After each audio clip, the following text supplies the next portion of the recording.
وہ جذبات سے مخمور آواز سے بول رہی تھی اور عامر بن عثمان اس ذہنی کیفیت میں سن رہا تھا کہ دل میں یہ ڈر تھا کہ کسی نے دیکھ لیا تو وہ مارا جائے گا۔ یہ خدشہ بھی تھا کہ شمس النساء اس کی تلاش میں ادھر آ نکلی تو اس کی محبت کا خون ہو جائے گا۔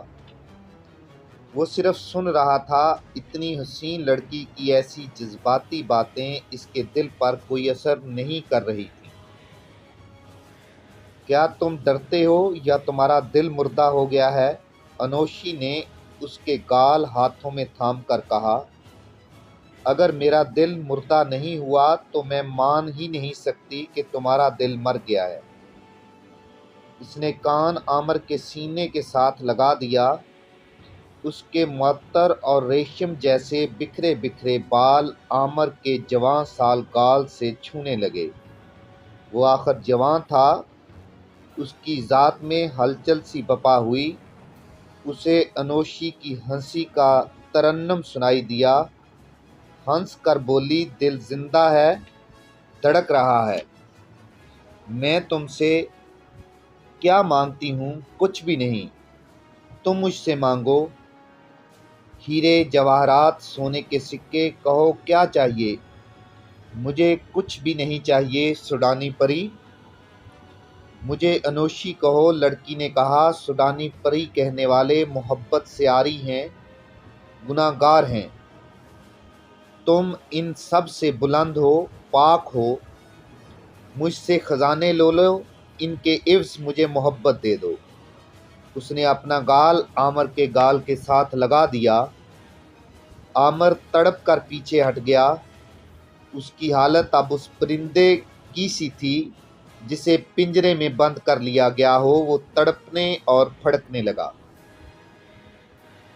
معلوم ہوتا ہے تمہارے دل میں کسی اور کی محبت ہے، انوشی نے کہا۔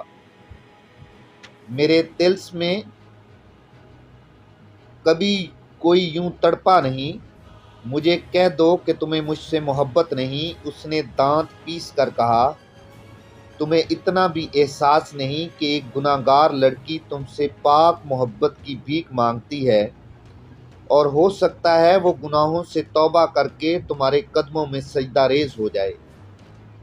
بدبخت انسان، یہ بھی سوچ لو کہ تم اس لڑکی کو دھتکار رہے ہو جس نے حکومتوں کے تختے الٹ دیے ہیں اور جو بھائی کے ہاتھوں بھائی کا خون بہا دیتی ہے۔ تم میرے سامنے ایک کیڑے سے بڑھ کر کوئی حیثیت نہیں رکھتے۔ پھر مجھے مسل ڈالو، عامر نے کہا۔ میں تمہارے قابل نہیں ہوں۔ وہ اٹھ کھڑا ہوا۔ میں تم سے کچھ نہیں مانگتی عامر، انوشی نے اس کے دونوں ہاتھ اپنے ہاتھوں میں لے کر کہا۔ صرف یہ کرو کہ میرے پاس بیٹھے رہا کرو، مجھے پناہ میں لے لیا کرو۔ عامر اس سے ہٹ کر اپنے گھوڑے کے پاس گیا۔ انوشی وہیں کھڑی رہی۔ عامر گھوڑے پر سوار ہوا اور کچھ کہے بغیر چلا گیا۔ عامر بن عثمان کا گھوڑا آہستہ آہستہ چل رہا تھا۔ عامر کا سر جھکا ہوا تھا۔ اس کی ناک میں انوشی کے بالوں کی خوشبو تر و تازہ تھی۔ وہ گالوں پر انوشی کے بالوں کے لمس کا گداز محسوس کر رہا تھا۔ وہ اس حسین جال سے نکلنے کی کوشش کر رہا تھا اور وہ یہ بھی محسوس کر رہا تھا کہ اگر انوشی ایک بار پھر ایسی ہی تاریکی اور تنہائی میں اسے ملی تو اس کی قسمیں ٹوٹ جائیں گی، پھر وہ کہیں کا نہیں رہے گا۔ اس نے اپنے خیالوں کا رخ شمس النساء کی طرف پھیر دیا۔ تب اسے یاد آیا کہ شام خیمے نصب کرتے وہ ذرا سی دیر شمس النساء کے پاس رکا تھا اور انہوں نے ملنے کا وقت اور جگہ طے کی تھی۔ اسے یاد آ گیا، وہ اسی جگہ کی طرف جا رہا تھا۔ راستے میں انوشی نے روک لیا۔ اس نے گھوم کر پیچھے دیکھا۔ اسے اندھیرے میں انوشی نظر نہ آئی۔ وہ ایک ٹیکری سے مڑ کر اس جگہ پہنچا جہاں شمس النساء کو آنا تھا۔ عامر نے جس طرح انوشی کا سایہ دیکھا تھا اسی طرح اسے شمس النساء کا سایہ نظر آیا جو گھوڑے کی طرف بڑھا وہ گھوڑے سے اترا۔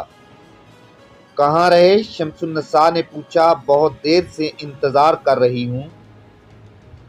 میرے کام سے تم آگاہ ہو؟ عامر نے جھوٹ بولا۔ ادھر ہی آ رہا تھا، ایک جگہ کام سے رکنا پڑا اور اتنی دیر ہو گئی۔ اپنے آدمیوں کا بھی خیال رکھنا، شمس النساء نے کہا۔ وہ سب بہت ہوشیار ہیں، کسی کو ان پر شک نہیں ہو سکا۔ شمس النساء ان اپنے آدمیوں کا ذکر کر رہی تھی جو حلب کے اندر سلطان ایوبی اور رضیہ خاتون کے لیے جاسوسی اور مخبری کرتے تھے۔ ان میں جو محل کے اندر ملازم تھے وہ اسی حیثیت سے ساتھ جا رہے تھے، اور جو شہر میں کوئی کام کاج کرتے تھے انہیں عارضی مزدوروں کے بحروپ میں راستے میں خیمے لگانے اور اکھاڑنے اور دیگر کاموں کے لیے ساتھ لے لیا گیا تھا۔ ان کے متعلق یہ طے کیا گیا تھا کہ موصل شہر میں مختلف کاموں پر لگا دیا جائے گا۔ رضیہ خاتون کی خادمہ نے یہ تمام آدمی شمس النساء اور عامر بن عثمان کو دکھا دیے تھے۔